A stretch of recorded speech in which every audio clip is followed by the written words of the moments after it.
Bonjour. Bienvenue les amis pour une toute première critique à la con. Alors je sais pas si ce sera la seule. On allait voir Space Jam 2, enfin la suite qui était tellement attendue depuis 25 ans, depuis 1996 par les fans de basket et puis les fans de Looney Tunes. Alors moi j'y connais rien en basket, mais j'y suis plus allé pour Looney Tunes bien sûr. Donc j'y suis allé en compagnie de Jérémy, que vous avez déjà vu dans certaines vidéos qui jouait le Kevin, et Amas, que vous avez déjà vu plusieurs fois. Bonsoir. Bonsoir. Dis bonjour toi. Chose. Donc alors, je vais laisser la parole à Jérémy, puisqu'il l'a déjà vu une fois et il a eu l'occasion de le voir avec nous. Donc alors Jérémy, tu es assez connaisseur du basket, puisque tu en as déjà pratiqué plusieurs années. Tu es un grand fan du film Space Jam comme moi. Et je vais te laisser la parole et pour que tu me dises apparemment avec le second visionnage, quel est ton avis assez détaillé. Bon avec ce deuxième visionnage, on va dire que ma position elle ne change pas. On a quand même des bonnes idées, 2-3 bonnes idées, mais l'ensemble du film c'est pesant. C'est assez pesant, c'est comment dire. On se retrouve, on va dire, avec le premier film par exemple, en 1h20 ça allait au bout du truc, ça allait à l'essentiel. Là on est sur 2 heures de film quasiment. Et on les sent passer quand même, les 2 heures, on les sent passer, elles se font très longues je trouve. Il y a beaucoup de scènes qui ne servent strictement à rien. Mais ceci dit, il y a 2-3 trucs qui m'ont plu, et bizarrement, je trouve que les meilleures idées viennent du point du même personnage, c'est-à-dire le coyote. C'est-à-dire l'introduction du coyote déjà dans le monde de Mad Max avec Bip Bip, je la trouve géniale. Fallait la trouver. C'est une bonne, justement, un bon mélange entre deux références, c'est-à-dire que deux personnages qui vivent dans un unique décor qui est le désert, voilà, et une scène de course-poursuite que tu retrouves dans la plupart du temps dans les films de Mad Max. Voilà, il y a d'autres idées que je trouve quand même bonnes dans le film, on va dire la scène du joueur basée sur Damian Lillard où il peut arrêter le temps. Je trouvais que ça avait un peu genre référence à Quicksilver. C'était un effet spécial qu'on a déjà vu plein de fois dans X-Men, et moi j'ai pensé notamment aussi à la Justice League à ce moment-là avec Flash. Mais je trouve que c'est super bien amené, vu comment c'est. On voit que quand même les méchants dans ce film ont quand même tous des pouvoirs différents et qui fonctionnent bien au final dans ce que veut apporter le match de basket. Ça c'est dans le point positif, l'air de rien. C'est vrai que je l'attendais quand même ce film, je voulais y croire, je voulais y croire vraiment. Malgré vraiment la qualité très discutable du premier, on s'en doutait tous que ça allait se diriger vers une direction. Mais le premier était totalement assumé, c'était clairement une pub d'1h30. Oui. Là, ils veulent nous faire une pub un peu plus, ils veulent aller dans le sérieux en même temps. Après, ceci dit, de Space Jam 2, il sent l'argent, il sent le pognon le film. Il est super bien fait, n'empêche. Ceux qui aiment les arcs-en-ciel et tous ces trucs-là, putain, vous allez être servis. C'est un film dans l'air du temps en fait. Ah, dans les couleurs, ça y va quoi. C'est vraiment deux films qui représentent vraiment parfaitement chacun leur époque. C'est-à-dire que dans le premier, on avait vraiment ce côté années 90 qui était vraiment bien. On sentait bien, c'était pas forcément forcé parce qu'à l'époque, il n'y avait pas encore ce côté mode nostalgique. Mais dans celui qu'on vient de voir, c'est vrai que ça surfe complètement là-dessus, et notamment sur un film de Spielberg qui est sorti il y a 3 ans. Tout le monde a dit justement que c'était un peu repris de Ready Player One, sachant que c'est la même firme. Pour moi le film c'est un mélange surtout de 2 films, c'est Hook et Ready Player One, c'est-à-dire la première partie du film c'est clairement Hook, avec toute la partie confrontation père-fils et tout ça. Oui. Sachant que c'est vraiment une formule qu'on trouve déjà dans beaucoup de films. Voilà, sachant assez creux. Le gars qui était un enfant rêveur et qui a grandi et qui limite, moi je me demande comment LeBron il a pu approuver ça, parce que quand même dans les premières minutes il passe quand même pour un connard. C'est qu'au final j'ai l'impression que ce film c'est plus, on va dire, un hommage à Warner qu'aux Looney Tunes, alors que les Looney Tunes sont quand même, on va dire, le sujet principal du film quand même. C'est les personnages qui sont supposés être en avant. Et au final, t'as l'impression que c'est vous connaissez pas le monde des Looney Tunes, vous connaissez pas Warner, et ben vois-tu voilà, tiens du Matrix, allez vas-y je te balance du Mad Max, je te balance du Batman. C'est vraiment si c'était fait par Netflix, on aurait eu tout le bordel aussi derrière. C'est clairement, on va dire, ils se paluchent vraiment. Ils se vendent. Ils se vendent à mort, ils se branlent à leur gloire. Ça c'est clairement évident. Je vais passer aussi la parole à Mazaleh. Déjà, la moitié des trucs que je voulais dire, Jérémy l'a dit. Ouais. Avec la Warner, le logo on le voit partout.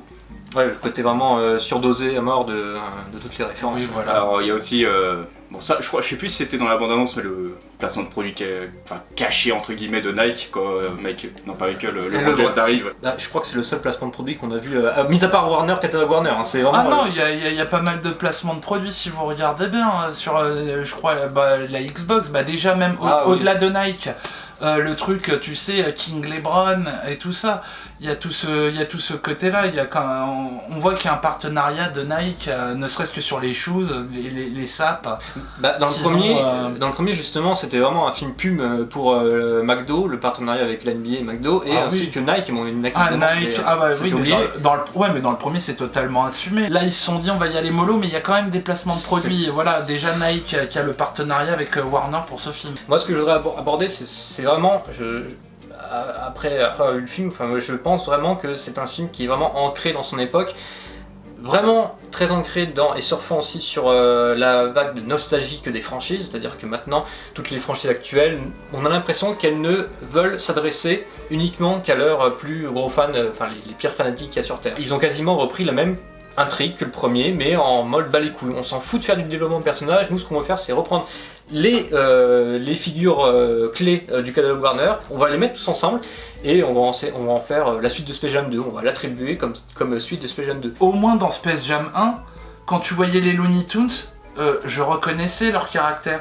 Dans le 2, c'est que même Bugs Bunny, je l'ai pas reconnu, pour moi c'était pas Bugs Bunny. Ce côté malin, ce côté un peu avare et tout ça, ce côté un peu, qui est prêt à casser les couilles pour arriver à son but, il l'a pas dans le 2, je trouve. Les autres sont vraiment laissés de côté, que ça soit Sam. C'est de la figuration. Ils sont là pour faire de la figuration. Et l'air de rien, je ne retrouve pas les Looney Tunes avec lesquels j'ai grandi dans ce film. Et moi, ce qui m'emmerde, à l'air de rien, c'est que je me dis, je crois qu'ils se sont mis à 5 pour écrire le scénario. 5 ou 6. À 5 ou 6, les mecs, ils ont pas réfléchi à ça. Ils ont voulu mettre leur délire de pop culture un peu à gauche à droite. Et par rapport à la présentation du méchant, donc j'ai pas trouvé ce méchant vraiment pas profond, mais bien. Il est pas imposant. Non, mais c'est quoi ses motivations? Et quelles sont ses motivations? C'est genre, il a pas voulu mon idée, je vais devenir méchant. Il a pas voulu mon idée, donc j'ai essayé de t'avoir. Il est pas consistant du tout. Et ne parlons pas aussi de son sbire, que l'espèce de robot virtuel dont je me souviens plus le nom. Et c'est le truc de Barbie, quoi, c'est pareil. Vous voyez, si vous avez déjà vu l'épisode à la con de Barbie Fairytopia, en fait, c'est le même personnage que Bibble, en fait. Il ne sert à rien, mis à part pour amuser les enfants écervelés, en faisant ceci dit, si, il a quand même une fonction au final. Oui, à la fin il fait l'arbitre. L'arbitre corrompu. L'arbitre corrompu, mais bon, au final. Même Marvin, il aurait pu garder son rôle d'arbitre comme le premier. Elle est là la différence, c'est que Marvin, dans le premier film, l'air de rien, c'était le meilleur choix possible pour être l'arbitre. Parce qu'il est plus neutre que Marvin le Martien, il n'y avait pas. C'est-à-dire, on parle de Looney Tunes face à des Martiens. Marvin se trouve au milieu. Il n'y avait pas plus neutre, et rien que sur cette idée-là, elle est excellente. Mais là, c'est vrai que ce petit personnage de Pete qui fait l'arbitre, moi ça me dérange pas plus que ça, sincèrement, ça m'a pas choqué. Mais effectivement, c'est vrai que c'est un personnage un peu, comme j'aime dire, à la Jar Jar Binks, quoi. On le met là, ça va amuser les gamins, mais au final, quelle est sa fonction? On va tous l'oublier. C'est vraiment... Et je voulais juste souligner aussi par rapport à la différence entre les méchants du premier et du second film, c'est que maintenant, il y a Don Cheadle qui joue un méchant bas de gamme, mais t'as aussi ces sbires, la Goon Squad, c'est-à-dire les basketteurs adversaires de l'équipe Looney Tunes, c'est que des personnages auxquels t'as pratiquement aucune attache, parce que t'as eu aucune introduction par rapport à ces personnages concrètement, tandis que dans le premier c'était des extraterrestres que t'as vu tout petits et que t'as vu grandir par rapport à tous les talents des autres basketteurs qu'ils ont volés. Donc évidemment ça, t'as aucune caractérisation et c'est cohérent entre guillemets par rapport au reste du développement des personnages. Enfin, il y a quasiment aucun développement de personnages. Voilà, c'est encore un argument pour ajouter sur le degré zéro de la critique. Là ils arrivent, il n'y a aucun contexte. Et on a regardé et on a atterri sur une scène. Allez d'accord, c'est en trop. C'était unanime, C'est la scène où c'était le temps bonus, je crois que ça s'appelait comme ça. Où là il y a tout la Toon Squad qui se sont mis à rapper, surtout Porky. Notorious Pig. Notorious Pig, bon la blague est... ça va, je m'attends à la pire. Mais non quoi, qu'est-ce que ça fait là? Pourquoi en fait? C'est même pas une séquence bonus, c'est une séquence malus peut-être. Et juste après il y a le commentateur qui dit j'ai pas trop compris ce qui s'est passé, bah voilà, c'était exactement ma réaction. T'es dans le même état. Oui. Non, mais ceci dit, moi j'ai trouvé que cette scène, c'était beaucoup plus gênant que, on va dire, toutes les histoires de Pépé le Putois réunies. Voilà, on en est là, quoi. Mais non, mais il y a un tas de blagues justement dans ce film qui tombent à plat, mais c'est surtout parce que si t'as pas la référence, tu peux pas forcément comprendre. Et donc évidemment, tu te dis, bah oui, ils ont passé du temps là-dessus, mais je vois pas l'intérêt. À un moment, ils refont référence à un mème ultra connu, c'est Bugs Bunny qui se met à grossir comme ça au début quand il rencontre le oui, c'est vraiment un mème. Big Chungus. Oui, c'est ça, c'est un mème ultra connu. Bon, évidemment, si t'as vu le dessin animé original, où t'as Elmer Fudd Elmer Fudd d'ailleurs, le mec, on voit pas du tout dans le film. Hein. C'est vraiment, il y a une phrase, alors que c'est vraiment un personnage phare de l'équipe. C'est Elmer Fudd qui part en vacances. Et il rencontre Bugs Bunny qui justement ils se disputent le terrain en disant c'est à moi ce terrain, mais non je voulais le prendre pour mes vacances, etc. Et à un moment t'as Bugs Bunny qui se met à imiter Elmer Fudd parce qu'Elmer Fudd à l'époque était gros. Donc évidemment c'est complètement différent avec le Elmer Fudd tout fin et tout mignon qu'on a actuellement. Et bon évidemment si tu connais le mème, bon tu rigoles, mais bon à la base ça vient quand même d'un cartoon, donc évidemment faut connaître la double référence. Donc là, si tu connais pas les deux, bah tu vois Bugs Bunny qui grossit, tu dis ouais. Bon. Mais c'est vraiment une blague qui est faite que pour les initiés déjà. C'est vraiment comment dire, on appelle ça le fan service, qui est une première approche du fan service. Et pareil, à un moment, dans le public, tu vois les monstres, les extraterrestres du premier film. Mais si t'as pas vu le premier film, tu dis ouais, bah c'est qui tu dis c'est qui, franchement tu les vois, ouais, et tu les vois tristes. Mais c'est qui ces gens-là? Ah, c'est des méchants du premier film, ouais, mais j'ai pas vu le premier, qu'est-ce que j'en ai à branler. Mais ceci dit, dans le public, j'ai vu des mecs d'Orange Mécanique, des trucs comme ça, je suis pas sûr que c'est pour les mômes. Bah non. Mais ceci dit, pareil en termes d'humour, les vannes, c'est des vannes de mecs des années 90 quoi. C'est des vannes. Vas-y explique parce que là j'ai du mal à saisir. C'est des vannes. Non, parce que je pense par exemple à une scène où comment il s'appelle, Bugs Bunny nous refait MC Hammer, You Can't Touch This. Tout ça, un gamin il voit ça, il comprend pas la vanne quoi. Oui, il est en MC Hammer il fait la même danse et tout ça. C'est voilà, un gamin il va pas comprendre la vanne, c'est tout ça, c'est daté quoi, c'est de l'humour du siècle dernier. Il sera complètement perdu avec toutes les références. C'est bon, il va juste comprendre le dub, c'est tout. Ouais. Il va comprendre le dub. Et encore le dub. Voilà. C'est pas. Bah non, mais pourquoi pas, c'est un film. Mais franchement, môme, moi, donc, si j'essaie de m'imaginer en gosse et que je voyais ce film-là pour la première fois en connaissant des gens un peu la base des Looney Tunes, mais je serais complètement paumé et déjà j'ai été complètement paumé au bout d'un moment et j'attendais qu'une chose, c'est que ça s'unisse. Autant le premier film, on le regarde avec de l'amour, mais on sait pertinemment que c'est pas un chef-d'œuvre. Oui. On le sait pertinemment mais c'est sympa. C'est sympa. Parce que t'avais tous les personnages bien alors que le 2, l'histoire aussi. Le 2, c'est vraiment moyen quoi, c'est très moyen. C'est plus bas que moyen, hein, quasiment. C'est gentil. C'est très moyen. Non mais je peux pas dire non plus qu'il est à chier, parce qu'il y a quand même des bonnes idées, je trouve, dans ce film là. Il y a des bons gags, genre par exemple quand le temps se ralentit, que t'as Bibi qui se retrouve dans l'assiette du coyote. Oui, voilà, ça m'a fait sourire. Oui. Mais en fait c'est un peu par rapport à ce que j'ai dit un peu plus tôt, les meilleurs trucs sont avec le coyote, c'est con à dire. Voilà, cette scène-là, le Mad Max, ou la machine qui reproduit les ballons et qui met tous les paniers, et lui, tout content, tu sais, voilà, en mode génie mauvais. Ouais, c'est ça, oui. En fait, j'ai l'impression que les 5 scénaristes, tels qu'ils étaient, ils devaient tous adorer le coyote. On a 1h20 sur le premier et 2h sur le deuxième. En 2 heures, vous n'allez pas me faire croire que sur tous les Looney Tunes qu'il y a, vous pouvez pas mettre un moment de gloire à chacun. Sur 1h20 dans le premier, ils y arrivaient. Que ça soit Porky Pig porté sur Charlie et Gros Minet pour mettre un dunk. Elmer Fudd quand il nous refait la parodie de Michael Jordan, de Air Jordan en sautant. Voilà, pour mettre le panier en tirant la langue en même temps.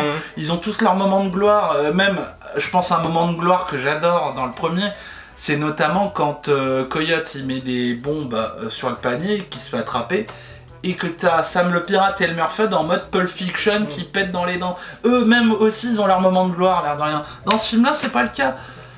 Déjà, je trouve que 2 heures de film pour un résultat aussi pauvre, et quand tu vois que les Looney Tunes ne sont pas mis à leur juste valeur, tu te dis c'est du temps perdu pour rien. Voilà, ceci dit, je trouve que LeBron en termes de jeu d'acteur, il s'en sort un peu mieux que Michael. Tout à l'heure vous avez parlé de l'ère du temps, et bien on a vu un autre truc, c'est à la fin du film, on pensait qu'ils allaient nous refaire le coup de LeBron James qui allait reprendre le bras. Et en fait, non, pas du tout. Là, avec l'ère du temps, c'était plus jeu vidéo en fait, parce que tu vois son fils qui qui lui passe une sorte de disque là pour lui faire sauter. Et il dit c'est de la triche, bah oui, c'est du cheat code. Oui, bon, l'arbitre il est corrompu, vas-y, tais-toi. C'est que du jeu vidéo évidemment. Ouais, du coup, il lui donne une plateforme, ça le fait sauter, ça lui donne un second bond et il marque quoi. Oui, c'est que du virtuel et ça fait jeu vidéo alors que le premier c'était plus dans l'ère des. C'est encore l'animation traditionnelle. Ouais, c'était de l'animation traditionnelle. Tout est numérique, tout est virtuel. T'avais le bras qui s'allongeait, tu vois, pour. T'as aucune magie. Mais ça annonçait la couleur. C'était le monde des toons dans le premier. Là, on est vraiment dans du jeu. C'est ce qu'on ressentait par rapport aux premières photos qui étaient montrées. L'histoire, c'est le fils qui fait un jeu vidéo. Ah tiens, on va faire pareil. À la fin, on va tout mettre sur ça. On va faire un trick sur ça. Tiens, t'as fait un jeu vidéo. Bah tiens, voilà. C'est tes règles. Bon, en fait, c'est les miennes, mais on va dire que c'est les tiennes. Et c'est même plus du basketball. En fait, le film, c'est les règles du pognon, voilà. Et évidemment, t'as le cliché de ils ont gagné d'1 point à la dernière seconde. Oui, c'est comme dans le grand classique. Le grand classique. À partir du moment où t'as le film qui commence à montrer les studios Warner et à montrer que le décor va se passer exclusivement dans ces studios Warner, c'est là où le film bascule complètement. C'est-à-dire déjà avant, on a eu des scènes de famille entre LeBron et sa famille qui sont vraiment purement creuse, basique, c'est fictive surtout. C'est filmé comme un téléfilm. Enfin bon, on s'en doute que ça allait pas être un chef-d'œuvre, mais c'est pompeux. C'est en plus t'as une musique piano à chaque fois qui a une dispute, qui a un doute avec le fils, qui a du mal à comprendre son père. Enfin, c'est pompant, c'est ronflant, et puis au début tu te dis bon ça va passer. C'est vraiment les petites scènes d'introduction qui sont obligées de tout ce genre de film. C'est-à-dire déjà t'as vraiment toutes les statuettes, les statues, les affiches Warner. Tu te dis ouais t'as vu, on est bien chez Warner. Et ça s'accélère à partir du moment où tu as LeBron James qui rentre dans la matrice et qui se met à croiser tous les univers et les personnages de la Warner. Et là, tu vois que les mecs ils forcent dans le film en disant oh, regarde, t'as vu Harry Potter, t'as vu le Seigneur des Anneaux. Non, Game of Thrones. T'as vu Game of Thrones, t'as vu telle franchise. T'as vu Batman, Superman. Voilà, et on te le met façonné. Tu dis oui, j'ai vu Superman. Oui, et t'as vu Superman. Oui, en plus, c'est représenté comme dans. C'est insupportable, mais c'est tout long. C'est représenté à la mode de Super Mario Galaxy en plus. Je sais pas si vous vous souvenez de l'introduction de Ready Player One. Quand le gars il met son masque et qu'en fait tu vois tous les trucs et que lui il explique vous pouvez faire ça avec Batman, vous pouvez faire ci. Et moi ça m'a fait penser à ça en fait. C'est quasiment de la repompe, c'est ce qu'on dit au début. Mais il y a une différence, c'est que derrière un Ready Player One il y a un vrai réal. Oui. On a Spielberg. Là c'est le studio qui a dit au réal tu vas faire du placement de produits pour tout le catalogue Warner. Bon évidemment le réal, tu as juste à voir sa filmo sur Wikipédia, tu dis que ça va pas être un mec, un Spielberg bis déjà. Ouais, c'est carrément bis. Et sachant qu'ils ont viré le premier réal pour imposer l'autre qui a réalisé Sky Movie 5 si je m'amuse pas. Oui c'est ça. Et apparemment le premier mec qui s'appelle Terrence Nance, un truc comme ça, il avait réalisé une série, je ne sais plus comment elle s'appelle malheureusement, une série, et il l'avait recruté justement parce que la série a été plutôt bien appréciée sur son côté esthétique, et il a été viré quelques jours plus tard après le tournage.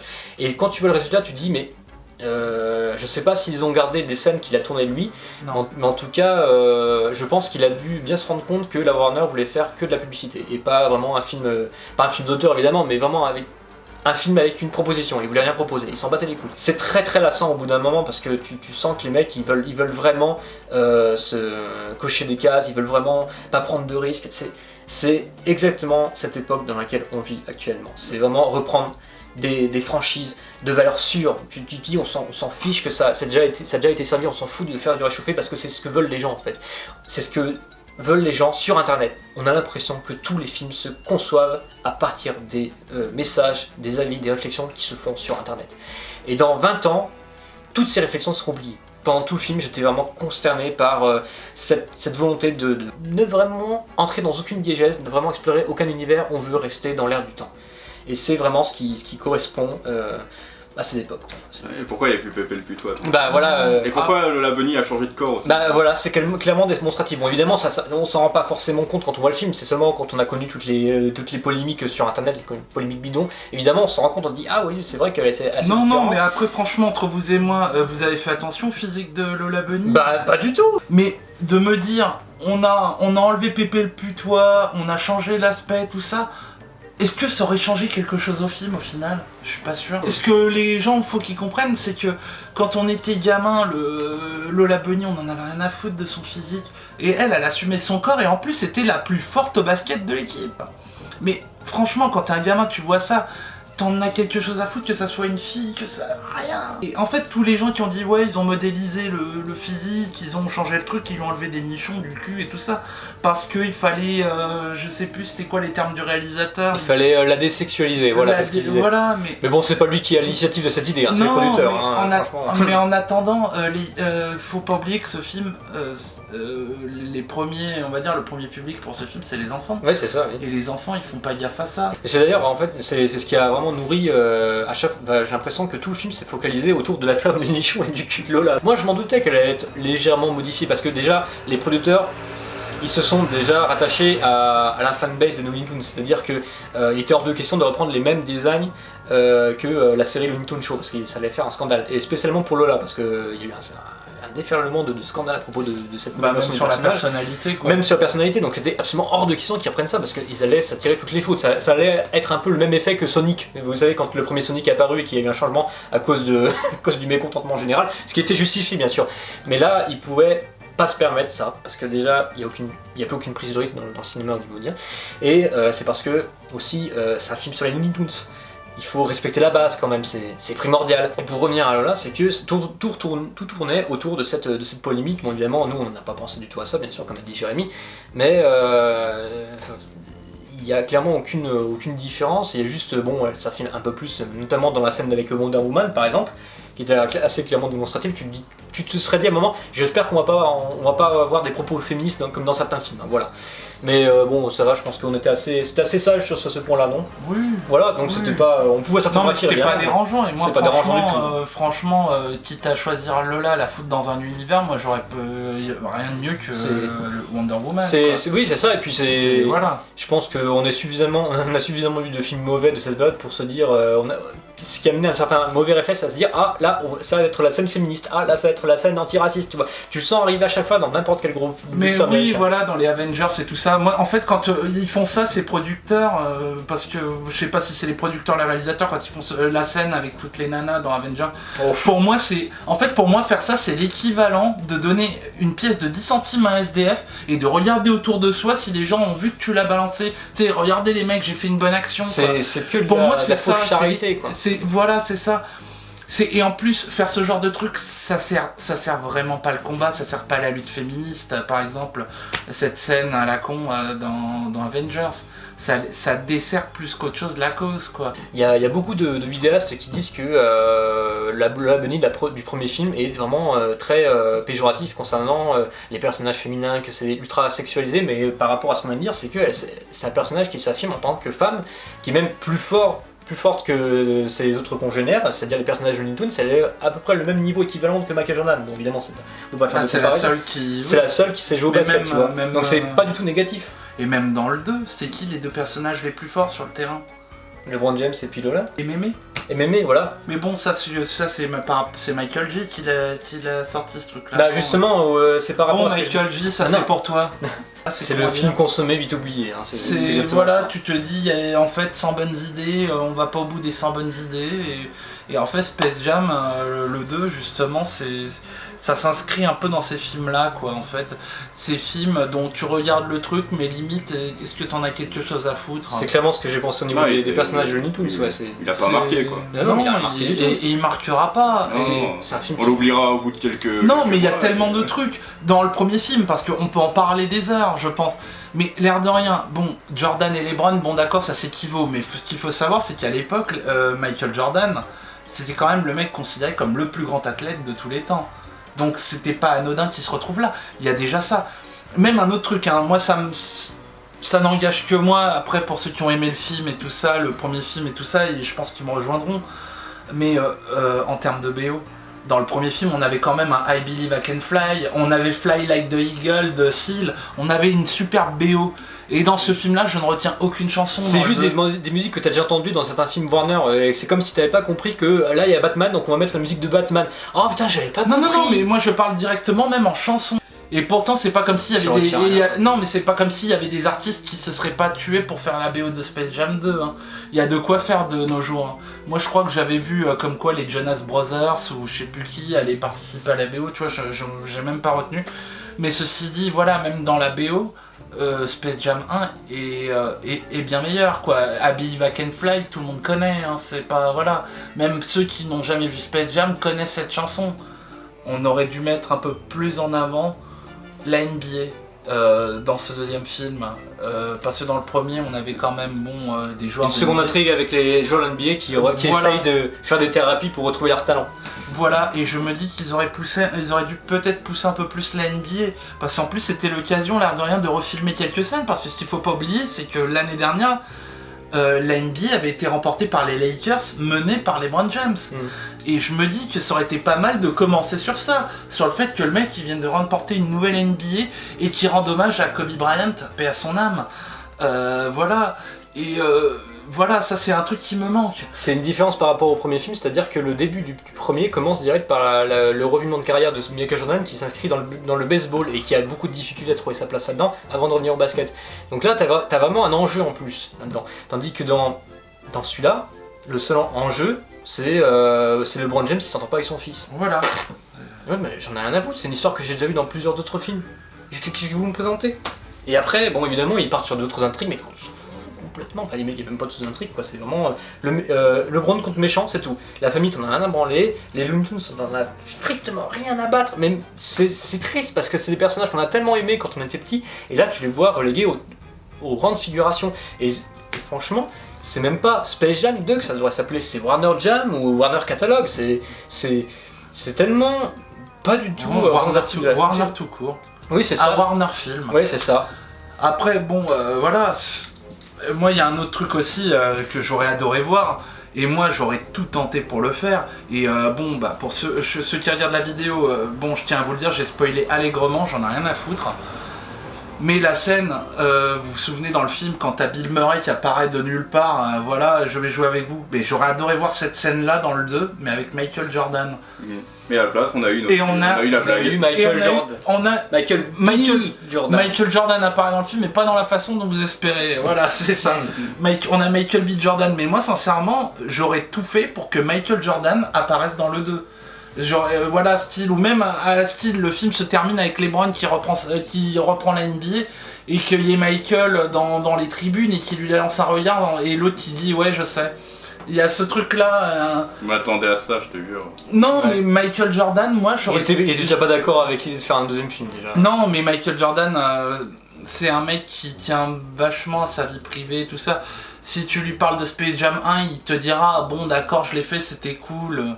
Mais est-ce que je le referai aujourd'hui? La réponse est non. Là, on va conclure parce que je pense qu'on était assez long sur nos critiques. Et pour moi, c'est vraiment très négatif parce que j'ai ressenti aucune magie, aucun retour nostalgique. Et bon, évidemment, c'est ce qu'on demande à la plupart des gens qui ont connu ce genre d'univers, Warner ou même Looney Tunes ou quelques univers que ce soit.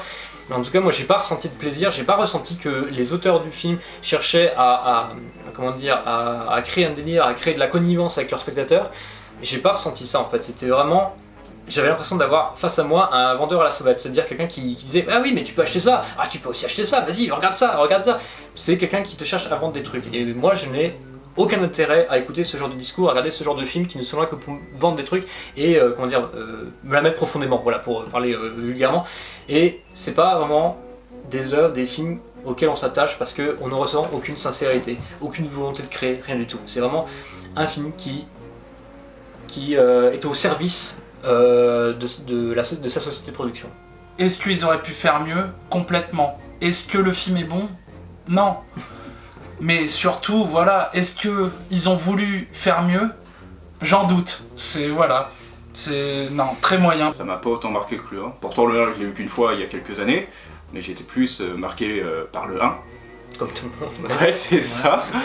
Mais dans le 2, il y a une ou deux blagues qui étaient assez marrantes. Par exemple, la scène avec Bill Coyote au ralenti. Là. Oui, ça, par contre, j'ai rigolé. Ça, c'était marrant. Ouais. Et la blague du faux Michael Jordan là, qui arrive, à ce qui paraît, tu me l'as dit en privé, mais. Si tout le monde connaissait justement tout le monde connaissait la blague, mais personne n'imaginait que ça allait se faire. Personne n'y a pensé, quoi. Oui. Ouais. En vrai, dans ma tête, il n'y a que ces scènes-là qui m'ont marqué, le reste, ça passe à trappe direct. Hein. Tu sais que Elmer, J'avais oublié qu'il était dans le film, j'ai l'impression qu'il était pas dans le film, je sais pas, je l'ai pas vu jouer une fois. Speedy, Porky, tous des Ouais, figurants. voilà. En fait, leur personnalité n'est pas exploitée à leur juste valeur. Pour regarder les cartoons de la Warner à l'époque, années 30, années 40, 50, il y a clairement un gouffre.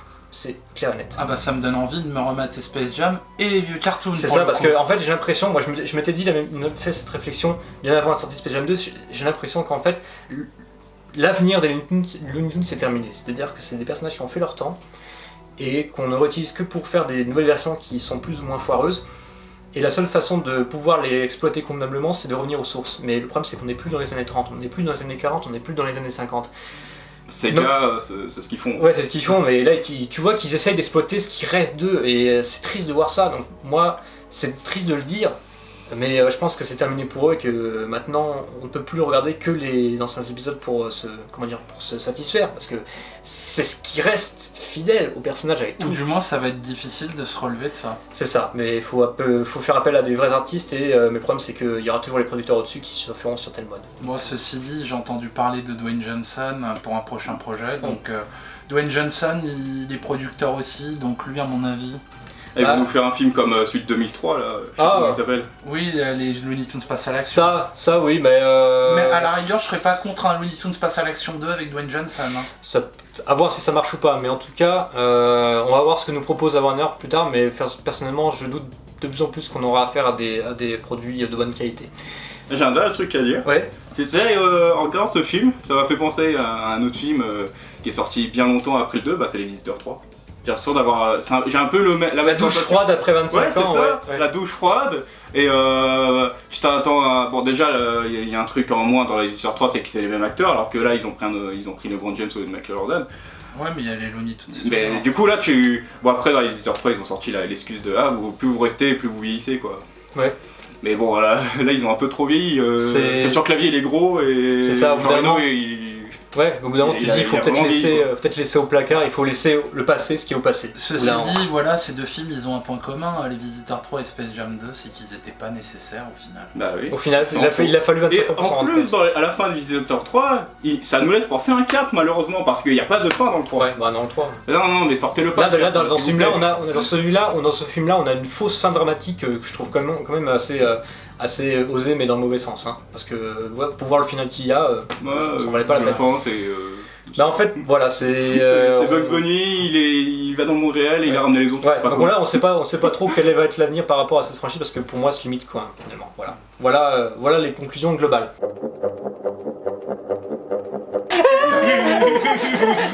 Alors les Kevin, Space Jam 2 c'est du lourd? J'adore Space Jam car je suis fan de basket et de sport en général, malgré le fait que mon état physique ne me permette pas d'en faire, mais quand je regarde Space Jam, j'ai l'impression d'être un vrai sportif et ça me rassure sur ma situation. Si je suis fan de Space Jam, c'est uniquement grâce à Lola Bunny, qui est pour moi la plus belle femme de tous les temps. Je ne vis que pour elle et ne pense qu'à elle, et mon rêve c'est de l'épouser. J'aime Space Jam car ce film correspond au type de film que je préfère, c'est-à-dire les gros films américains avec de l'action et des blagues hilarantes. J'aimerais que le cinéma français en fasse autant au lieu de nous pondre des films dramatiques chiants et des comédies pas drôles. Donc vous êtes prêts pour Space Jam 3? Même avec Lola Bunny sans ses gros nichons?